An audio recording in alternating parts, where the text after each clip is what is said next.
வணக்கம் and welcome to Dream Ball TNPSC. இன்றைக்கி நம்ம பார்க்க போகிற முக்கியமான topic tax commodities of India, அதாவது வரி தொடர்பாக அமைக்கப்பட்ட முக்கியமான குழுக்கள் தான் பார்க்க போகிறோம். நார்மலாக இந்த மாதிரி குழுக்கள் பார்க்கும்போது அது எந்த கமிட்டி எந்த வருஷம்னு குழப்பம், நேர்முக வரியா மறைமுக வரிக்காக அமைக்கப்பட்டதா அப்படின்னு ரொம்ப டென்ஷன் ஆகும் இல்லையா?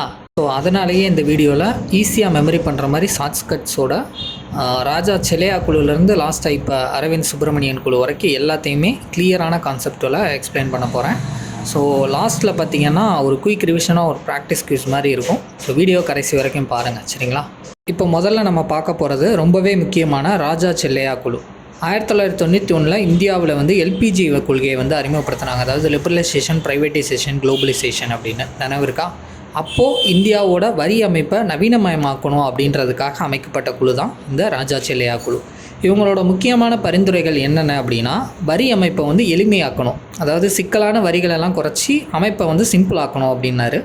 அப்புறம் சேவை வரி, சர்வீஸ் டேக்ஸை அறிமுகப்படுத்தினாங்க. இந்தியாவில் 1994-95 காலகட்டத்தில் 5% சேவை வரி அறிமுகமாகிறதுக்கு மூல காரணமே இந்த குழு தான்.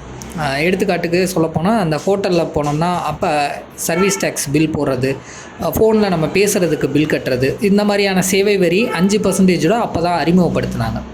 மூணாவதாக வரி விகித குறைப்பு, அதாவது வருமான வரி, இன்கம் டேக்ஸோ சரி, பெரு நிறுவன வரி, அதாவது கார்ப்பரேட் டேக்ஸ், அந்த விகிதங்களை குறைக்க பரிந்துரை பண்ணாங்க. இந்த மாதிரி முக்கியமான ஒரு சீர்திருத்தங்கள்லாம் கொண்டு வந்தனால தான் இந்திய வரி சீர்திருத்தங்களின் தந்தை அப்படின்னு சொல்லி நம்ம ராஜா செல்லையா குழுவை சொல்கிறாங்க, சரிங்களா? இதில் ஒரு ஷார்ட்கட் என்ன அப்படின்னா, சேவை செய்யணும், அதாவது சர்வீஸ் டேக்ஸ் அறிமுகப்படுத்தினது யார் அப்படின்னா ராஜா தான். ஸோ ராஜா தான் சேவை செய்ய வர்றாரு அப்படின்றத ஷார்ட்கட்டில் ஞாபகம். ரெண்டாவதாக நம்ம பார்க்க போகிறது விஜய் கேல்கர் குழு. இவங்க 2002 டைரக்ட் அண்ட் இன்டைரக்ட் டேக்ஸை சீர்திருத்தம் பண்ணுறதுக்காக அமைக்கப்பட்ட குழு. இவங்க என்னென்ன பரிந்துரை பண்ணாங்க அப்படின்னா, ஃபஸ்ட்டு ஜிஎஸ்டிக்கு விதை போட்டாங்க. இந்தியாவில் ஒரே வரி அமைப்பை மேம்படுத்தணும் அப்படின்றக்காக சரக்கு மற்றும் சேவை வரி ஜிஎஸ்டியை முதல்ல கொண்டு வர்றதுக்கு பரிந்துரைத்தது இந்த குழு தான். அடுத்ததாக வரி செலுத்துறது எல்லாமே காகித வடிவில் இல்லாமல் டிஜிட்டலைஸ் பண்ண சொன்னாங்க. ஸோ டிஜிட்டல் தளத்தில் வரி நிர்வாகம் பண்ணணும் அப்படின்னு. மூணாவதாக எல்லாருமே பேன் கார்டு கண்டிப்பாக பயன்படுத்தணும், அப்போ தான் வரி விலக்கு வரம்புகளை மாற்றி அமைக்கணும் அப்படின்றத சொன்னாங்க. ஸோ பேன் கார்டு இது தான். ஸோ இதுக்கெலாம் ஷார்ட்கட் என்ன வச்சுக்கலாம்னா, விஜய் கார்டு வச்சுக்க சொன்னார். என்ன card? PAN card. So Vijay PAN card வச்சுக்க சொன்னார். ஸோ பேன் கார்டில் என்ன வந்துடும், பேன் கார்டு நம்ம யூஸ் பண்ணோம் அப்படின்னாலே ஜிஎஸ்டி அதிலேயே சேர்ந்துடும். ஸோ டிஜிட்டல் தளங்களாக மாறிக்கிட்டு வர்றதுனால இதை யூஸ் பண்ண சொன்னாங்க அப்படின்ற மாதிரி நம்ம ஷார்ட்கட் வச்சுக்கலாம். இப்போ டைரக்ட் டேக்ஸ் கமாடிட்டிஸ் மட்டும் தனியாக பார்த்தலாம். இதுக்காகவே 2 குழு அமைச்சிருப்பாங்க. ஒன்று வாஞ்சு குழு, இன்னொன்று கேஎன் ராஜ் குழு. ஃபஸ்ட்டு வாஞ்சு குழு பார்ப்போம். 1971 அமைக்கப்பட்ட குழு. இது நேரடி வரி விசாரணை குழுன்னே சொல்லலாம்.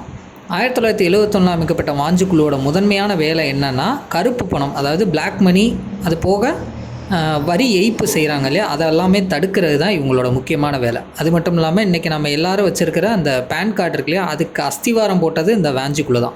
நம்ம ஆல்ரெடி பார்த்துருப்போம், விஜய் கேல்கர் குழு பேன் கார்டு எல்லோரும் பயன்படுத்தணும் அப்படின்றத சொல்லியிருந்தாங்க இல்லையா. ஸோ அதுக்கு அஸ்திவாரம் போட்டதே இந்த வாஞ்சு குழு தான்.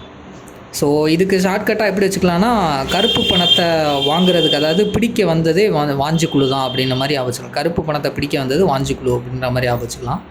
அடுத்ததாக கேஎன் ராஜ் குழு 1972, அது 71, இது அடுத்து 72. இது எதுக்காக அப்படின்னா, வேளாண் வரியை ஆராய்வு பண்ணுறதுக்காக. அதாவது இந்தியாவில் விவசாய வருமானத்திற்கு வரி விலக்கு இருக்குது, அது எல்லாருக்கும் உங்களுக்கு தெரியும். ஆனால் 1972 இந்த விவசாய வருமானத்தின மீது வரி விதிக்கலாமா, அதோட சாத்தியக்கூறுகள் என்ன அப்படின்றதுக்காக ஆராயிறதுக்காக அமைக்கப்பட்ட குழு தான் இந்த கேஎன் ராஜ் குழு. ஸோ இதுக்கு ஷார்ட்கட்டில் எப்படி வச்சுக்கலாம்னா, பழங்காலத்தில் ராஜ்யம் பண்ண அரசர்கள் விவசாயிகள்கிட்ட விவசாய வரி வசூலித்தாங்க. ராஜ்யம் பண்ணன்ற ராஜ் அப்படின்றது, ஏன்னா ஆல்ரெடி நம்ம ராஜா பார்த்துருக்கோம். ஸோ அதனால் இந்த ராஜ்யம் பண்ணி அரசர்கள் விவசாயிகள்கிட்ட விவசாய வரி வசூலித்தாங்க அப்படின்ற மாதிரி நம்ம ஞாபகம் வச்சுக்கலாம். அடுத்து நம்ம பார்க்க போகிறது மறைமுக வரி அண்டு ஜிஎஸ்டி தொடர்பான குழுக்கள். இதில் ஃபஸ்ட்டு எல்கே ஜா குழு. இவங்க மறைமுக வரி விசாரணை குழுன்னே சொல்லலாம். 1976 அமைக்கப்பட்ட இந்த எல்கே ஜா குழு மறைமுக வரியில் ஒரு பெரிய மாற்றத்தை கொண்டு வந்தாங்க. எதுக்கு அப்படின்னா, தொழிற்சாலை லெவலில் உற்பத்தி நிலையில் மேன் வேட்டை அறிமுகப்படுத்தினாங்க. Manufacturing value added tax. So வேட்டுலேயே அடுத்தது தான் மேனுஃபேக்சரிங் வேல்யூ ஆடட் டேக்ஸ்ன்னு சொல்கிறது, மேன் வேட். ஸோ இது என்னென்னா, உற்பத்தி நிலை மதிப்பு கூட்டப்பட்ட வரி அப்படின்றது. இதை அறிமுகப்படுத்த பரிந்துரை செஞ்சாங்க. ஸோ இதை எப்படி ஷார்ட்கட்டில் ஞாபகம் வச்சுக்கலாம் அப்படின்னா, மேன்பேட் அப்படின்றதே வந்து மேனுஃபேக்சரிங் தானே. ஸோ அந்த உற்பத்தி செஞ்ச பொருளெல்லாம் எதில் வைப்போம், ஒரு ஜாடிக்குள்ளே வைப்போம் அப்படின்னா ஜான்றது ஜாடி அப்படின்னு ஞாபகம் வச்சுக்கலாம். ஸோ உற்பத்தி செஞ்ச பொருட்களெல்லாம் ஜாடிக்குள்ளே வைக்கணும் அப்படின்ற மாதிரி ஞாபகம் வச்சுக்கலாம் சிம்பிளாக. அடுத்ததான் வந்து ரேக்கி குழு. இது வந்து மறைமுக வரி சீர்திருத்தம் பண்ணதான் 1992 அமைச்சாங்க. இந்த ரேக்கி குழு வந்து எதுக்கு பார்த்திங்கன்னா, சுங்கவரி அப்புறம் கலால் வரி, அதாவது கஸ்டம்ஸ் டியூட்டி அண்ட் எக்ஸைஸ் டியூட்டியை வந்து நடைமுறைகளை வந்து மிக எளிமையாக பரிந்துரைச்சாங்க. ஏற்றுமதி இறக்குமதி பண்ணுறாங்க இல்லையா, அவங்களுக்கு வந்து வரியை வந்து சுலபமாக்கின குழு இந்த குழு தான். ஸோ இந்த கஸ்டம் டியூட்டி எக்ஸைஸ் டியூட்டியெல்லாம் எப்படி எளிமையாக கொண்டு வரலான்ட்டு, அதனால் இதுக்கு ஷார்ட்கட் எப்படி வச்சுக்கலான்னா, ரேக்கி குழுவை வந்து ரேகன்னு வச்சுக்கலாம். ரேகை வச்சா தான் சுங்கவரியும் கலால் வரியும் சுலபமாக முடியும் அப்படின்ற மாதிரி. ஸோ கைரேகை வச்சு சுங்கவரியும் கலால் வரியும் சுலபமாக்கிடலாம் அப்படின்ற மாதிரி ஞாபகம் வச்சுக்கலாம். அடுத்ததாக நம்ம பார்க்க போகிறது அசிம்தாஸ் குப்தா குழு 2000 அமைச்சாங்க. இவங்க என்னென்னா ஜிஎஸ்டி மாதிரியை வந்து வடிவமைச்சது தான் இந்த குழுவோட சிறப்பம்சமே. அப்போ வந்து வாஜ்பாய் வந்து பிரதமராக இருந்தாங்க. மாநில நிதி அமைச்சர்களெல்லாம் உள்ளடக்கிய ஒரு உயர்மட்ட குழுவை வந்து வாஜ்பாய் பிரதமராக இருந்தப்போ அமைச்சாங்க இல்லையா, அதுக்கு தலைவரே வந்து அசிம்தாஸ் குப்தா தான். ஸோ இவங்க தான் என்ன பண்ணாங்கன்னா, ஜிஎஸ்டி எப்படி இயங்கணும் அப்படின்றதுக்கான ஒரு மாடலை வந்து உருவாக்குனாங்க. இதன் தொடர்ச்சியாக தான் 2016 101வது அரசியலமைப்பு சட்ட திருத்தம்னு நினைக்கிறேன், ஜூலை 1, 2017 வந்து ஜிஎஸ்டி அமலுக்கு வந்துச்சு இல்லையா, அதுக்கான மாடலை தயாரித்தது இந்த குழு, அசிம்தாஸ் குப்தா குழு தான் ஜிஎஸ்டி மாடல். சரிங்களா. அடுத்ததாக நம்ம பார்க்க போகிறது அரவிந்த் சுப்பிரமணியன் குழு. இது வந்து 2015. இப்போ வந்து இவங்க வந்து எதுக்கு இதுனா, ஜிஎஸ்டியோட கட்டண விகிதங்களை வந்து இது பண்ணுறது. அதாவது ஃபஸ்ட்டு ஜிஎஸ்டி கொண்டு வந்தாச்சு, இப்போ மாடல் ரெடி பண்ணாது வந்து நம்மளுக்கு அசிம்தாஸ் குப்தா கமிட்டி வந்து மாடலை ரெடி பண்ணிட்டாங்க, ஜிஎஸ்டி இப்படி தான் இருக்கணும் அப்படின்னு. அதுக்கு வந்து வரி விகிதம், டேக்ஸ் பர்சன்டேஜ் எல்லாமே எவ்வளோ இருக்கணும் அப்படின்றது தெரியணும் இல்லையா. அரசுக்கு வந்து வருவாய் இழப்பு ஏற்படாத வகையில் அந்த வருவாய் நடுநிலை விகிதம் சொல்லுவாங்க, அதாவது ரெவன்யூ நியூட்ரல் ரேட் அப்படின்னு. ஸோ அதை வந்து ஆர்என்ஆரை வந்து நிர்ணயம் செய்கிறதுக்காகவே இந்த அரவிந்த் சுப்பிரமணியன் குழு வந்து பரிந்துரை பண்ணாங்க 2015. ஸோ இதெல்லாம் முடிஞ்சு தான் நம்மளுக்கு ஜூலை 1, 2017 ஜிஎஸ்டி வந்து அமலுக்கு வருது. சரிங்களா. அப்புறம் இன்னொரு முக்கியமான ஒரு குழு, அது என்னென்னா ஜான் மாத்தாய் குழு. Taxation enquiry commission 1953.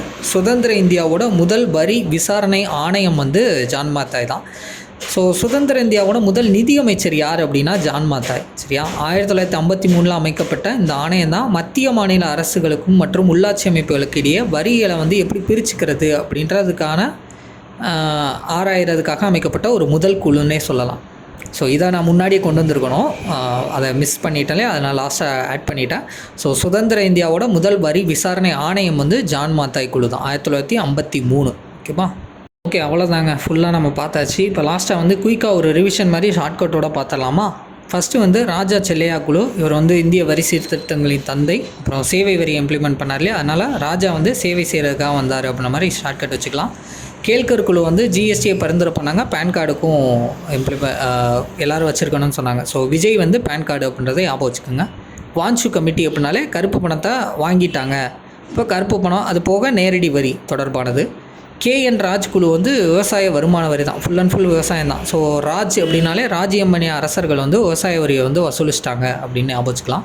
அடுத்தது LK ஜா குழு. ஜா அப்படின்றதே உற்பத்தி வரி தான். ஸோ உற்பத்தி பண்ண பொருட்களெல்லாம் ஜாடிக்குள்ளே போட்டாங்க. ஸோ ஜா குழு உற்பத்தி அப்படின்றது.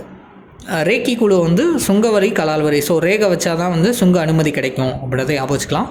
ஜான் மாத்தாய் வந்து முதல் வரி விசாரணை ஆணையம் 1953.